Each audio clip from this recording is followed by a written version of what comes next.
Everyone, welcome to Vyas IAS. So this is your day 20 of daily answer writing. Day 20 में हमारा जो question था वो था why is economic inequality a major challenge in achieving social equality in India. ठीक है, question में अगर आप ध्यान से देखेंगे कि क्या क्या कीवर्ड्स हैं तो देखिए पहला कीवर्ड हमारे पास है इकोनॉमिक इनइक्वालिटी. ठीक है, इकोनॉमिक इनइक्वालिटी मतलब इनइक्वालिटी की बात कर रहे हैं which is the cause, right. ठीक है, a major challenge to achieving social equality. Social equality, social equality क्या है? सोशल इक्वालिटी एक इफेक्ट है, कॉज एंड इफेक्ट दिखा रहे हैं ये रिलेशनशिप कि इकोनॉमिक इनइक्वालिटी कैसे एक मेजर चैलेंज है सोशल इक्वालिटी को अचीव करने के लिए. तो कॉज क्या है? इकोनॉमिक इनइक्वालिटी, जिसकी वजह से इफेक्ट क्या आ रहा है? सोशल इक्वालिटी हमें कैसे ला सकते हैं. ठीक है, इंडिया का कंटेक्स्ट पूछ रहे हैं, यानी कि हमें इंडिया के बेसिस पे इस आंसर को बताना है. एंड दूसरा कीवर्ड क्या है? Major challenge. मेजर चैलेंज का मतलब ये है कि हमें इंटेंसिटी बतानी है, यानी कि इम्पैक्ट बताना है. ठीक है, समझ आती है बात. अगर मैं बात करूँ टेल वर्ड की, टेल वर्ड यहाँ पे क्या दिख रहा है आपको? Y. Y is a tail word here. ठीक है, वाई क्या है यहाँ पे? Tail word. यानी कि हमें बताना है कि रीजंस कि कैसे, क्यों इकोनॉमिक इनइक्वालिटी कैसे सोशल इक्वालिटी को हिंडर कर रहा है, कैसे उसको आप कह सकते हैं स्टॉप कर रहा है, क्यों ये एक मतलब कैसे हो रहा है. ठीक है, समझ आ गई बात. तो सबसे पहले होता है क्वेश्चन की डिमांड को समझना, जो हमने पहले कीवर्ड समझे. अब हमें ये क्या मांग रहा है क्वेश्चन में? ये हमसे कह रहा है कि हमें लिंक करना है कि कैसे इकोनॉमिक इनइक्वालिटी सोशल इक्वालिटी से लिंक्ड है. ठीक है, मैकेनिज्म बताने हैं. ठीक है, चैलेंजेस बताने हैं, मेजर चैलेंजेस बताने हैं. ध्यान रखिएगा, माइनर फैक्टर्स नहीं, मेजर चैलेंजेस बताने हैं. एंड मोस्ट इंपॉर्टेंटली इंडिया के कंटेक्स्ट से बताने हैं. तो हमें लिखना भी कैसे है? अगर आप इंट्रोडक्शन लिख रहे हैं तो आप इकोनॉमिक इनइक्वालिटी और सोशल इक्वालिटी को डिफाइन कर सकते हैं इंट्रोडक्शन में. बॉडी में आप रीजंस दे सकते हैं कि क्या रीजंस हैं चैलेंजेस के, एग्जांपल्स के साथ बता सकते हैं. अलग अलग डायमेंशंस यूज़ कर सकते हैं, जैसे कास्ट हो गया, क्लास हो गया, जेंडर हो गया, रीजन हो गया, एजुकेशन, हेल्थ, ये सारे.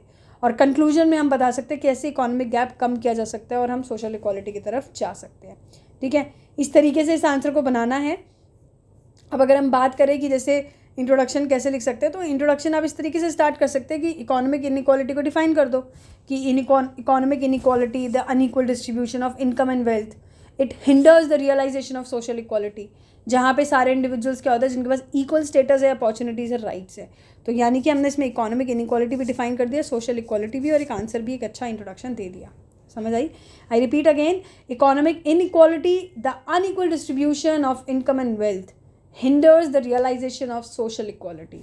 देखो, जब ये आंसर का इंट्रोडक्शन आप लिखोगे ना, ये जो मैंने बोला ये ऐसे लिखा जाता है, इकोनॉमिक इनइक्वालिटी कॉमा, इसकी डेफिनेशन सी आ गई, the unequal distribution of income and wealth, ठीक है, हिंडर्स द रियलाइजेशन